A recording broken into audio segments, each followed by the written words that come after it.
사도신경으로 신앙 고백 드립니다. 나는 전능하신 아버지 하나님 천지의 창조주를 믿습니다. 나는 그의 유일하신 아들 우리 주 예수 그리스도를 믿습니다. 그는 성령으로 잉태되어 동정녀 마리아에게서 나시고 본디오 빌라도에게 고난을 받아 십자가에 못 박혀 죽으시고 장사된 지 사흘 만에 죽은 자 가운데서 다시 살아나셨으며 하늘에 오르시어 전능하신 아버지 하나님 우편에 앉아 계시다가 거기로부터 살아있는 자와 죽은 자를 심판하러 오십니다. 나는 성령을 믿으며 거룩한 공교회와 성도의 교제와 죄를 용서받는 것과 몸의 부활과 영생을 믿습니다. 아멘. 찬송가 382장입니다. 382장.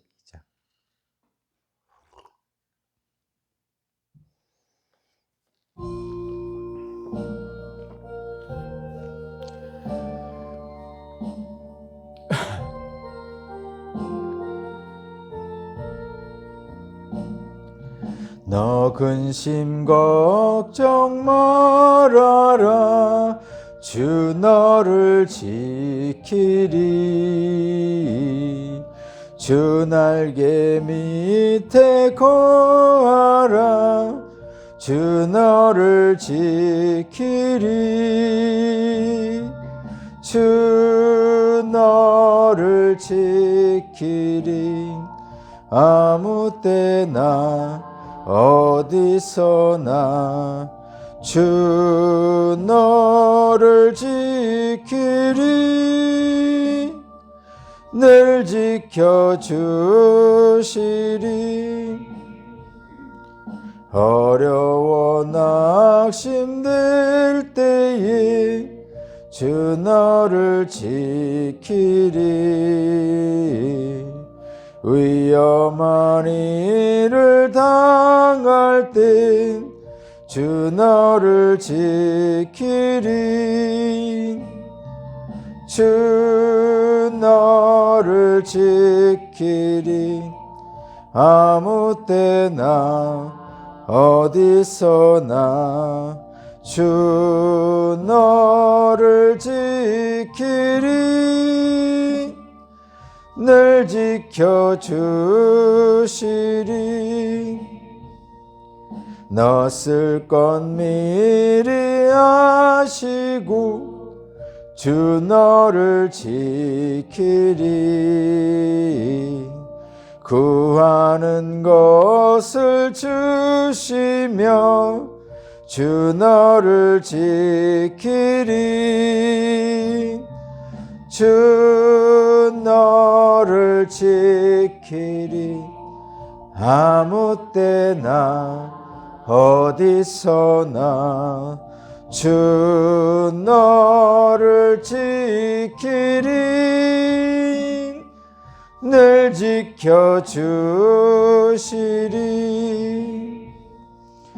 어려운 시험 당해도 주 너를 지키리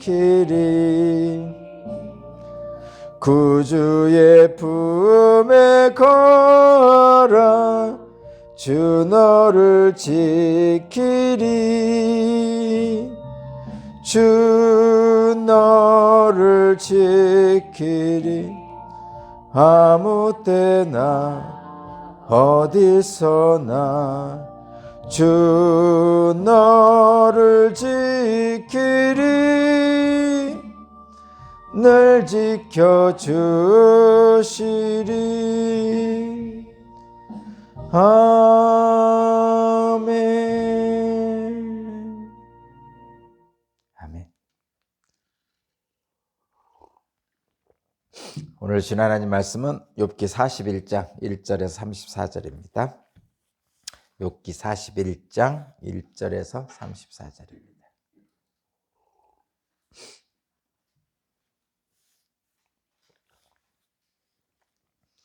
욥기 41장 1절에서 34절까지 말씀을 제가 봉독하겠습니다. 내가 낚시로 리워 야단을 낚을 수 있으며 끈으로 그 혀를 맬 수 있느냐? 그 코를 줄로 꿰 수 있으며 갈고리로 그 턱을 꿰 수 있느냐? 그것이 내게 살려달라고 애원할 것 같으냐? 그것이 내게 자비를 베풀어 달라고 빌 것 같으냐? 그것이 너와 언약을 맺기라도 하여 영원히 내 종이 되겠다고 약속이라도 할 것 같으냐? 내가 그것을 새처럼 길들여서 데리고 놀 수 있겠으며 또 그것을 끈으로 메어서 여종들의 놀이개로 삼을 수 있겠느냐? 어부들이 그것을 가지고 흥정하고 그것을 토막내어 상인들에게 팔 수 있겠느냐? 내가 창으로 그것의 가죽을 꿰뚫을 수 있으며 작살로 그 머리를 찌를 수 있겠느냐? 손으로 한번 만져만 보아도 그것과 싸울 생각은 못할 것이다. 리오야단을 보는 사람은 쳐다보기만 해도 기가 꺾이고 땅에 꼬꾸라진다. 그것이 흥분하면 얼마나 난폭하겠느냐? 누가 그것과 맞서겠느냐? 그것에게 덤벼들고 그 어느 누가 무사하겠느냐? 이 세상에는 그럴 사람이 없다. 리오야단이 다리 이야기를 어찌 빼놓을 수 있겠느냐? 그 용맹을 어찌 말하지 않을 수 있겠느냐? 그 늠름한 체구를 어찌 말하지 않고 지나가겠느냐? 누가 그것의 가죽을 벗길 수 있겠느냐? 누가 두겹 갑옷 같은 비늘 사이를 뚫을 수 있겠느냐? 누가 그것의 턱을 벌릴 수 있겠느냐? 빙 둘로 돋아있는 이빨은 보기만 해도 소름이 끼친다. 등 비늘은 그것이 자랑할 만한 것, 빽빽하게 짜여 있어서 돌처럼 단단하다. 그 비늘 하나하나가 서로 이어 있어서 그 틈으로 바람도 들어가지 못한다. 비늘이 서로 연결되어 꽉 달라붙어서 그 얽힌 데가 떨어지지도 않는다. 재채기를 하면 불빛이 번쩍거리고 눈을 뜨면 그 눈꺼풀이 치켜 올라가는 모양이 동이 트는 것 같다. 입에서는 횃불이 나오고 불똥이 튄다. 콧구멍에서 펑펑 쏟아지는 연기는 끓는 가마 밑에서 탄 갈대 연기와 같다. 그 숨결은 숯불을 피울 만하고 입에서는 불꽃이 나온다. 목에는 억센 힘이 들어있어서 보는 사람마다 겁에 질리고 만다. 살 같은 새로 입힌 듯이 약한 곳이 전혀 없다. 심장이 돌처럼 단단하니 그 단단하기가 맷돌 아래짝과 같다. 일어나기만 하면 아무리 힘센 자도 벌벌 떨며 그 몸부림치는 소리에 기가 꺾인다. 칼을 들여댄다 해도 소용이 없고 창이나 화살이나 표창도 맥을 쓰지 못한다. 쇠도 지푸라기로 여기고 노은 썩은 나무 정도로 생각하니 그것을 쏘아서 도망치게 할 화살도 없고 무림맷돌도 아예 바람에 날리는 겨와 같다. 몽둥이는 지푸라기쯤으로 생각하며 창이 날아오는 소리에도 곧 웃음만 친다. 뱃가죽은 날카로운 질그릇 조각과 같아서 타잡기가 핥긴 진흙바닥처럼 지나가는 흔적을 남긴다. 물에 뛰어들면 깊은 물을 가마솥의 물처럼 끓게 하고 바다를 기름 가마처럼 휘젓는다. 한번 지나가면 그 자체가 번쩍번쩍 빛을 내니 깊은 바다가 백발을 휘날리는 것처럼 보인다. 땅 위에는 그것과 겨룰 만한 것이 없으며 그것은 처음부터 겁이 없는 것으로 지음을 받았다. 모든 교만한 것들을 우습게 보고 그 거만한 모든 것 앞에서 왕노릇한다.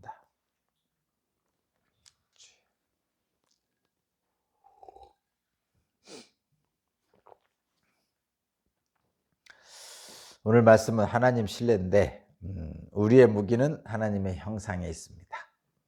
우리의 무기는 하나님의 형상입니다. 라는 말씀의 제목입니다. 어제 베헤못에 대한 말씀을 하셨고 오늘은 리오야단에 대한 말씀입니다. 베헤못도 그렇고 리오야단도 그렇고 우리가 현실에서 볼 수 있는 짐승이라면 베헤못은 하마같이 생겼고 리오야단은 악어같이 생겼다. 이렇게 현실적인 동물의 모습으로 상상할 수 있습니다. 근데 이 베헤못과 리오야단은 상상의 동물입니다. 오늘 본문에서 보듯이 이런 동물은 없죠. 근데 옛날에 요 당시에 욥이 살던 시대에는 세상을 다 알지 못했죠. 지구라는 것을 몰랐습니다. 그리고 알지 못하는 동물들도 많았죠. 우리도 마찬가지로 그 호주, 그 오스트레일리아 대륙이 발견되기 전에는 캥거루라는 동물을 몰랐죠. 그런 것처럼 이 지구상에 있는 모든 동물을 알 수가 없는 때입니다. 그 당시. 지금은 지구상에 있는 동물들을 거의 다 알고 있습니다. 근데 이 당시에는 지구상에 있는 동물들을 다 알 수 없어요. 세상이 얼마나 넓은지도 몰랐고 가보지 않은 땅이 많이 있었습니다. 그래서 이 욥이 살던 시대에 욥 같은 사람들은 세상을 다 알지 못하고 보지 못한 동물들이 많이 있었기 때문에 왜 그런 거 있잖아요. 서울 가보지 않은 사람은 서울에 대한 상상을 하게 되잖아요. 그래서 서울 가본 사람보다 서울을 더 잘 아는 듯이 얘기합니다. 마찬가지로 세상을 다 알지 못하고 동물들에 대해서도 다 알지 못하기 때문에 이 당시 사람들은 상상으로 세상을 상상했고 어떤 동물들도 상상을 했는데 이 뱀목과 리오야다는 그런 상상의 동물이죠. 상상의 동물인데 인간이 대적할 수 없는 가장 강력한 동물을 상상하고 있어요. 일종의 그런 상상의 동물을 상징적인 동물, 신화적인 동물 뭐 이렇게 표현합니다. 그래서 우리나라에도 상징적인 대표적인 동물이 이제 신화적인 동물이 용이죠. 용. 서양에서도 용이 있죠. 서양에서는 드래곤이라고 그러는데 우리 동양에서의 특히 우리나라 이쪽의 용과 서양의 용은 좀 그 모습에서 차이가 있죠. 동양의 용은 뭐 뿔도 달렸고 뭐 뱀 머리처럼 뱀머리 꼬리 뭐 이런 식으로 생겨 있죠. 근데 서양의 용은 꼭 뭐 박쥐 같은 느낌이죠. 날개도 있고 엄청나게 큰 날개 있고 꼬리 있고 발톱도 있고 머리 모양은 뭐 용 머리하고 비슷한데 불도 나오고 뭐 그렇죠. 동양에서는 용은 그 여의주를 물고 있고 뭐 이런 거죠. 어쨌든 동양이든 서양이든 그런 상상의 동물, 신화적인 동물이 있습니다. 그 동물은 인간이 제어할 수 없는 동물입니다. 그러니까 이 당시에는 그런 상징적인 신화적인 동물들을 인간들은 무서워했습니다. 무서워했어요. 그래서 그런 얘기를 많이 하죠. 그들이 그 무서워하는 상징적이고 신화적인 동물들이 인간들을 위협하고 파괴할 것이다. 뭐 이런 두려움을 가지고 있죠. 그런 겁니다. 리오야다는 시편에 보면 바다 괴물로 나오고요. 다양하게 나옵니다. 뭐 혼돈의 용, 뭐 이런 식으로 표현하죠. 혼돈의 용, 바다 괴물. 한마디로 말하면 뭐 강력한 힘을 가진 존재입니다. 인간이 제어할 수 없고 이 땅에서 상상할 수 있는 그 생명체 중에 가장 강력한 파워를 가지고 있는 동물을 상징합니다. 그래서 뭐라고 하냐면 이런 동물들이 나타나면 인간은 혼란을 겪게 되죠. 그런 현실을 혼돈의 세상이다. 혼돈의 세상. 그렇게 얘기합니다. 그래서 이 혼돈의 세상을 만드는 리오야단을 어떤 혼돈의 세력이다. 악의 세력이다. 뭐 이렇게 표현하죠. 그러니까 세상을 혼란스럽게 만드는 그 상징적인 세력들을 리오야단이다. 이렇게 표현합니다. 혼돈의 세력. 그렇게 표현하죠.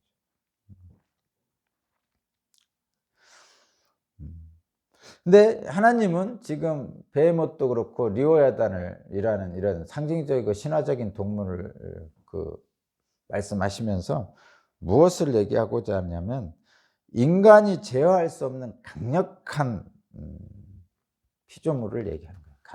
인간이 제어할 수 없는 강력한 피조물인 인간이 두려워하고 혼돈의 세력으로 상징되는 이 베헤못과 리오야단을 말씀하시는 것은 인간이 제어할 수 없는 그런 동물들을 통해서 하나님은 그것을 제어하고 있다는 것을 알려주는 거예요. 인간은 제어할 수 없는 혼돈의 세력, 그 강력한 리오야단을 말씀하시면서 인간들은 제어할 수 없지만 하나님은 그것들을 제어할 수 있다는 것을 말씀하시는 거예요.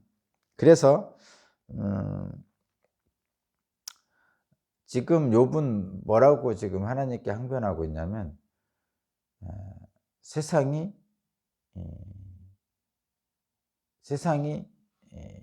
하나님의 질서가 무너졌다 이렇게 표현하고 있죠.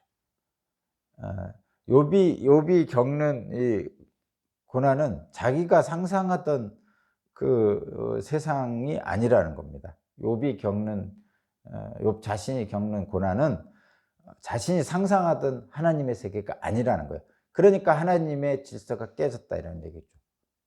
그런 얘기를 하고 있는 거예요. 그러니까 욥도 세 친구와 마찬가지로 전통적인 응보 신학을 가지고 있었어요.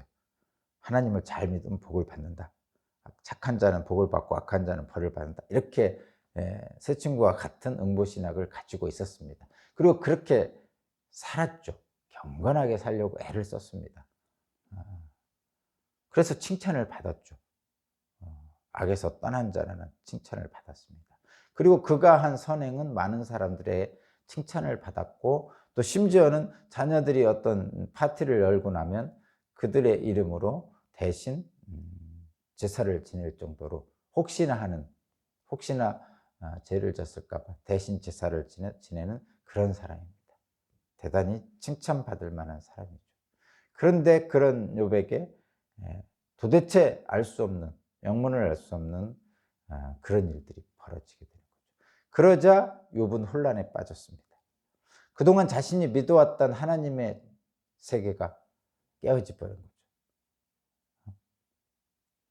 그래서 하나님께 얘기하는 거예요. 도대체 왜 이런 일이 발생합니까? 하나님이 만든 이 창조 세계가 왜 혼돈에 빠져버렸습니까?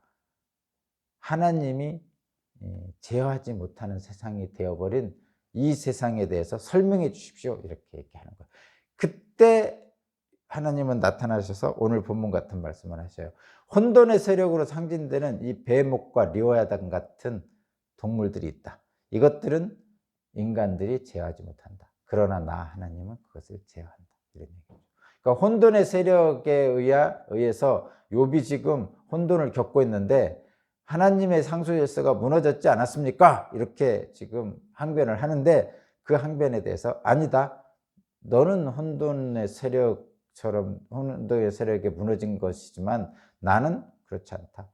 너는 제어할 수 없는 리오야단 같은 혼돈의 세력도 나는 제어한다. 이렇게 얘기하는 거죠.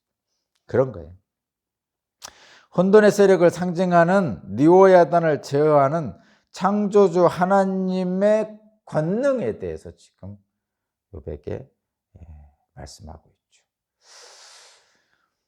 그래서 욥은 이 자신은 알 수 없는 혼돈의 세력에 의해서 겪는 이런 고난들을 하나님은 제어하고 계시구나라는 것을 알게 됩니다.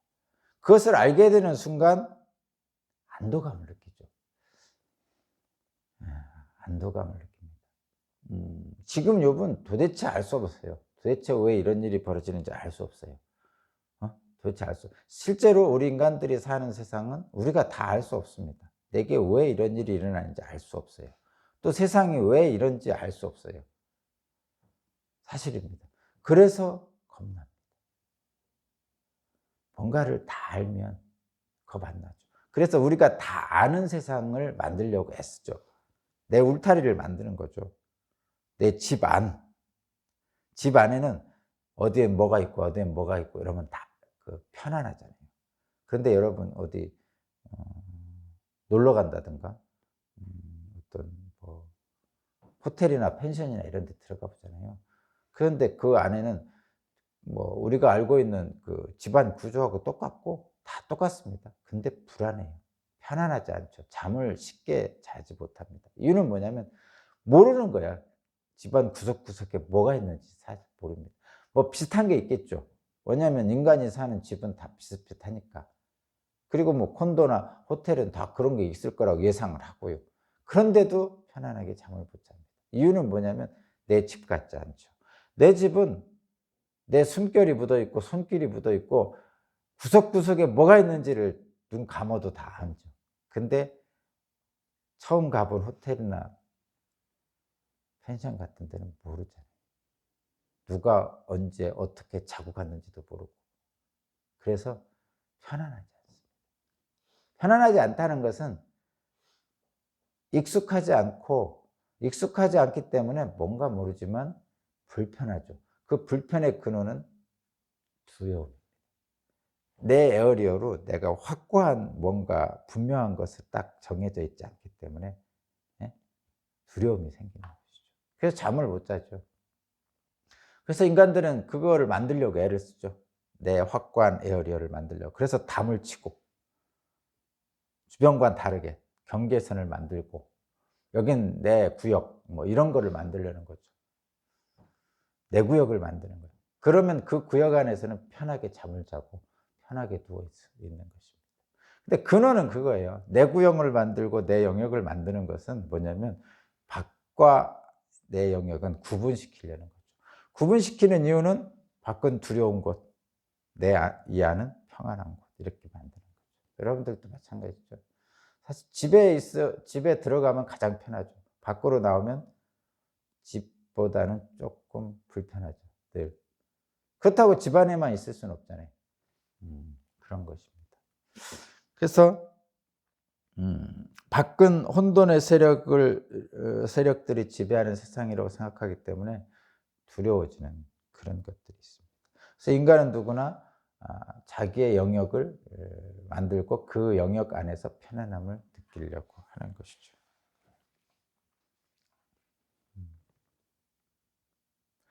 하여튼 이 리오야단이라는 것은 우리를 위협하는 거예요. 두려운 대상이죠. 무서운 대상입니다.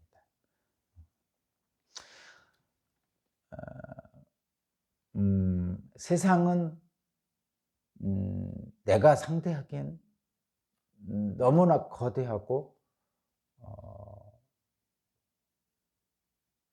무섭습니다. 세상은 거대하고 나는 작습니다. 세상은 너무 거대하고 나는 작아요. 그래서 그런지도 몰라요. 젊은이들은 용기가 있잖아요. 좀 무모하다시피 하는 용기가 있죠. 젊은이들은. 근데 일부러 하나님이 그렇게 만드신 것 같아요. 사실 좀 한 세상 경험을 좀 하고 난 그 40대 이상 50대 60대가 되면요.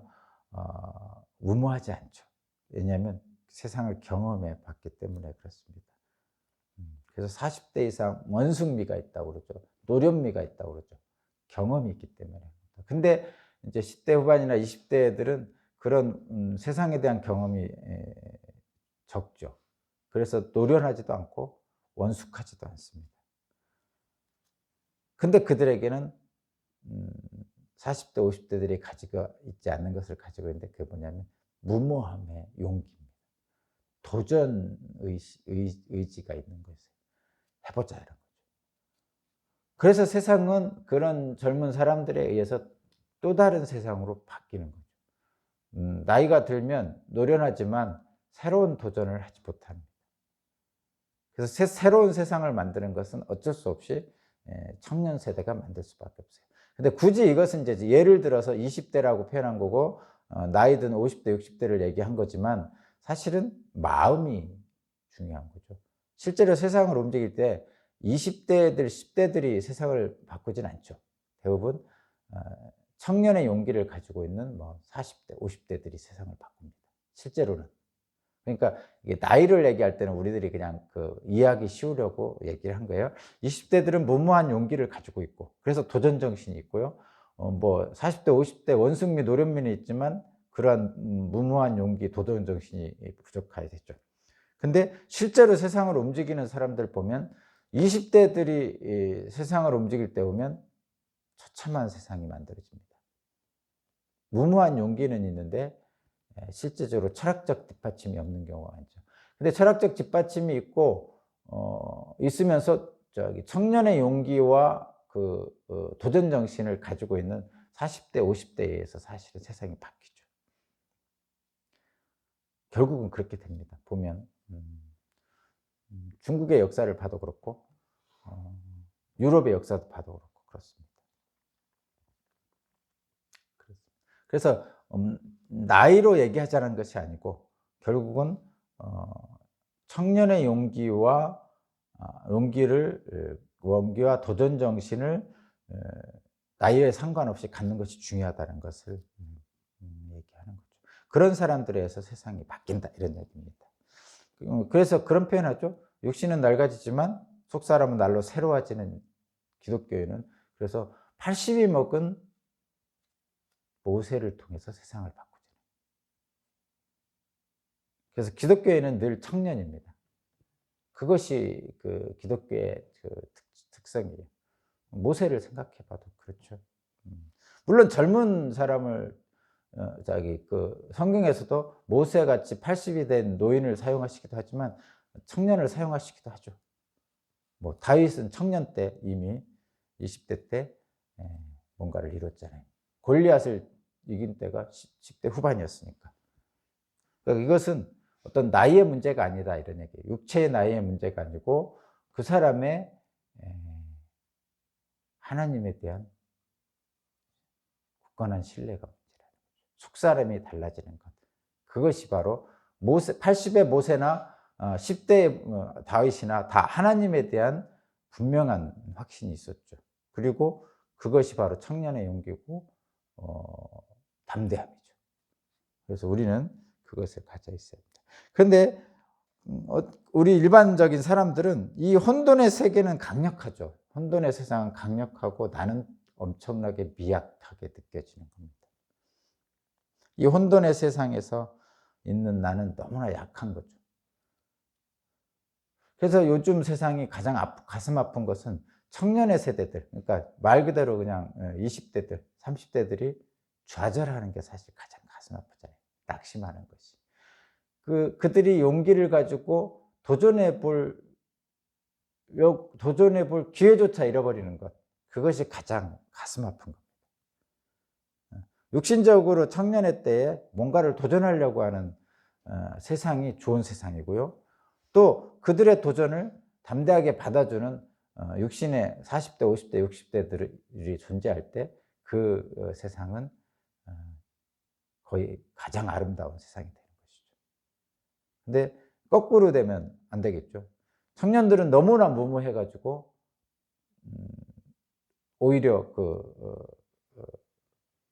어른들을 멸시하면 안 되고 또 거꾸로 너무나 세상이 견고해서 청년들이 도전할 엄두도 내지 못하는 그런 세상이면 안 되겠죠.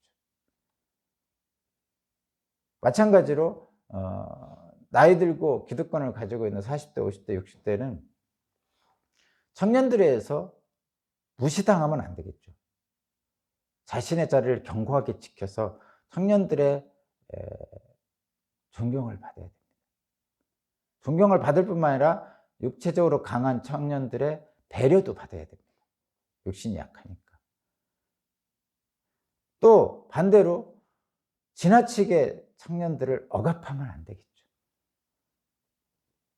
40대, 50대, 60대 세대들은 자신들이 가지고 있는 사회적 지위나 이미 가지고 있는 무기, 권력들을 가지고 새롭게 뭔가 도전을 하려고 하는 청년들을 막아버렸으면 안 돼요.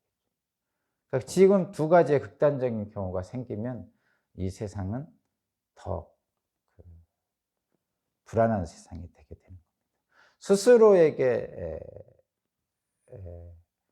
스스로에게 안전을 추구하고 있는 것 같지만 사실은 더 불안한 세상을 만들게 됩니다. 어쨌든 인간들은 일단 그렇게 느끼게 됩니다. 세상은 강력하고 특별히 리오야단 같은 상징적 신화적 동물이 지배하는 세상은 지배하는 혼돈의 세상은 더 강력하죠. 그 안에서 있는 나는 너무나 약한 겁니다. 동물들은 동물적으로 보면 동물들은 각기 자기의 그 무기를 가지고 있죠. 매의 눈, 날카로운 발톱, 사자의 이빨, 발톱, 심지어는 사슴도 도망다닐 수 있는 튼튼한 다리, 이런 것들을 다 가지고 있어요. 동물들 보면 다 가지고 있습니다. 그래서 각자의 생존의 무기를 다 가지고 있어요. 육체적 무기를 가지고 있죠.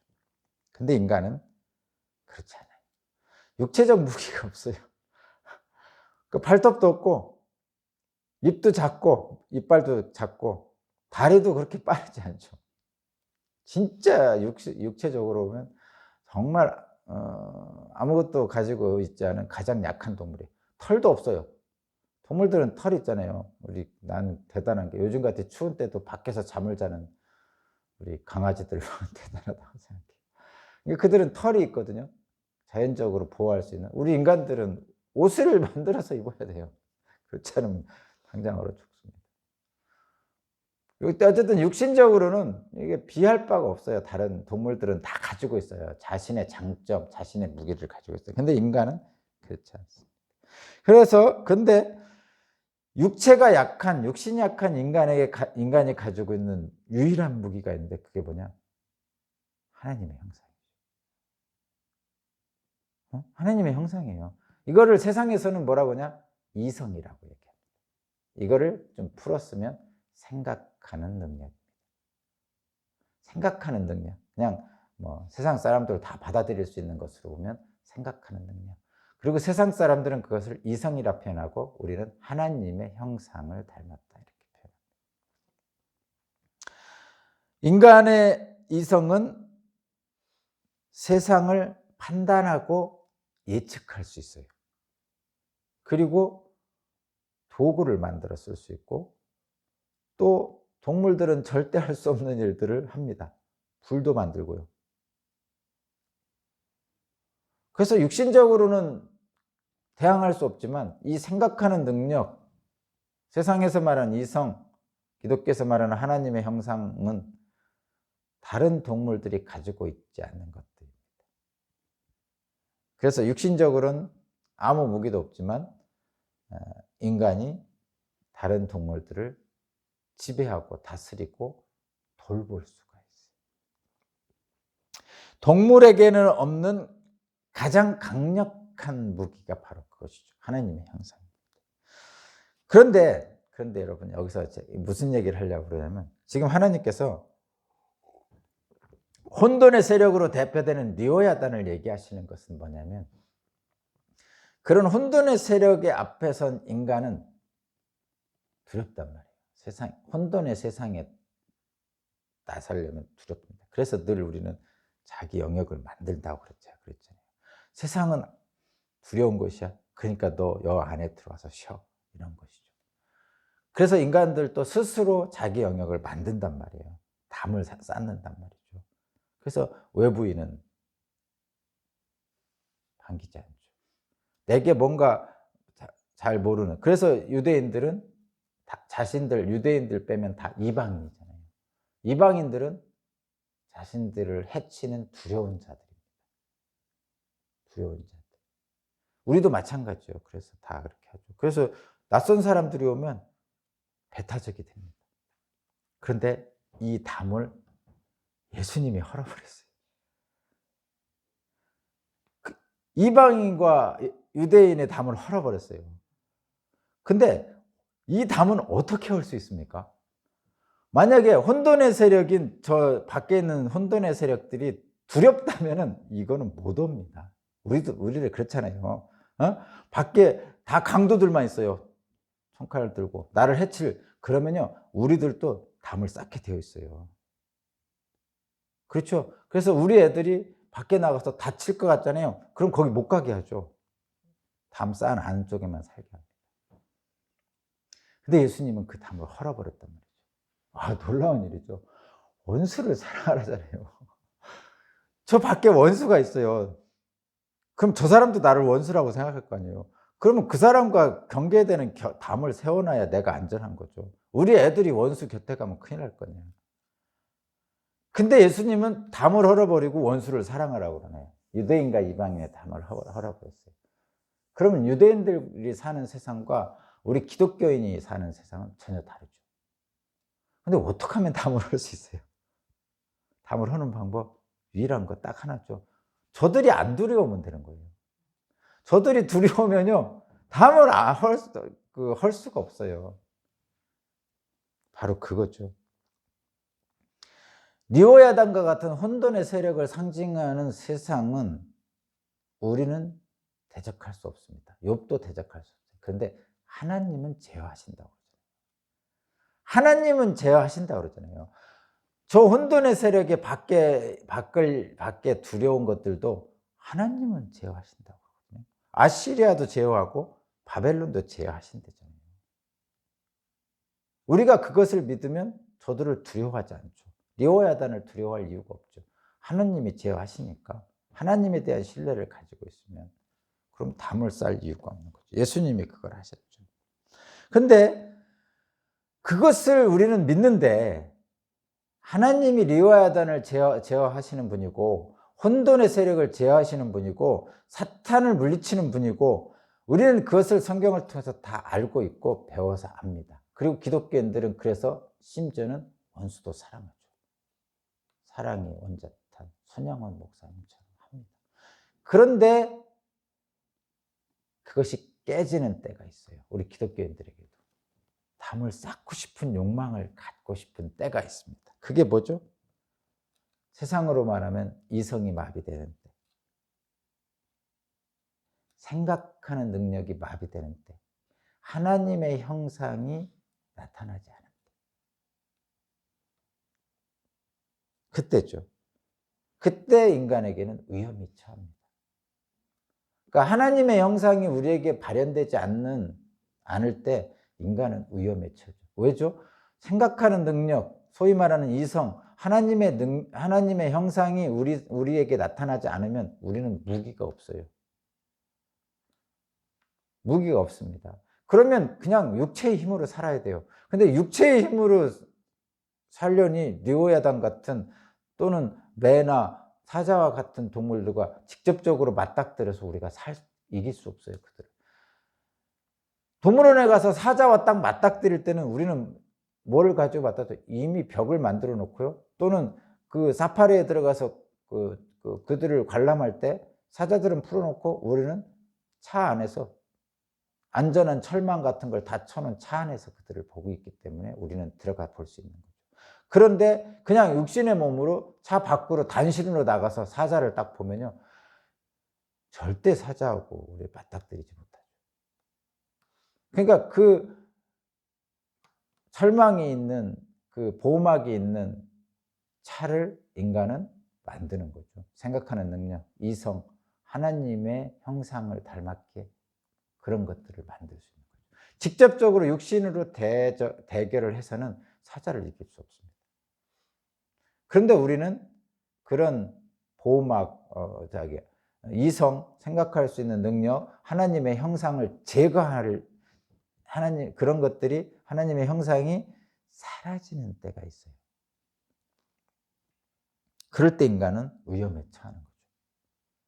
위험에 처하는 거예요. 그냥 우리가 사파리에 들어갔을 때 보호막인 버스 안에 있는 게 아니고 밖으로 나가 있는 상태입니다. 그거는 우리들이 가지고 있는 유일한 무기인 하나님의 형상을 버린 상태죠. 그러면 모든 동물들과 그냥 육체적 능력으로 맞닥뜨려야 되거든요. 근데 그때가 위험한 거예요. 그것이 바로 육신의 두려움이에요. 소위 말하는. 우리는 육신만 가지고 살면 안 됩니다. 육신이 안락하면 평안하죠. 근데 육신만 가지고 살면 우리는 세상의 두려움 때문에 위험에 처해지 견딜 수가 없어요. 육신의 평안함, 다시 거듭 말해서 내 담을 쌓아서 육신의 평안함만 추구하면요, 이것은 오히려 안전하지 못합니다. 왜냐하면 밖에 있는 적들이 언제 쳐들어올지 모르잖아요. 옆집이 언제 강도로 돌변해서 나한테 쳐들어올지 모르잖아요. 길거리에 가다가 언제 저 인간이 나를 해코지 할지 모르잖아요. 그런 두려움이 있는 것이죠. 육신만 가지고 살면 그렇다는 얘기예요. 그런데 하나님의 형상을 버린 그런 육신만의 힘으로 살려고 하는 인간은 그럼 왜 하나님의 형상을 버립니까? 왜 생각하는 능력을 사용하지 않습니까? 왜 이성을 사용하지 않습니까? 짐승같이 변하는 거죠. 육신의 능력만을 추구하면, 육체적 능력만을 추구하고 육체적 욕망만을 추구하면요, 사람이 짐승이 됩니다. 여러분 말하잖아요. 저 짐승 같은 놈. 이런 사람들 보면요, 저 사람이 사람인가?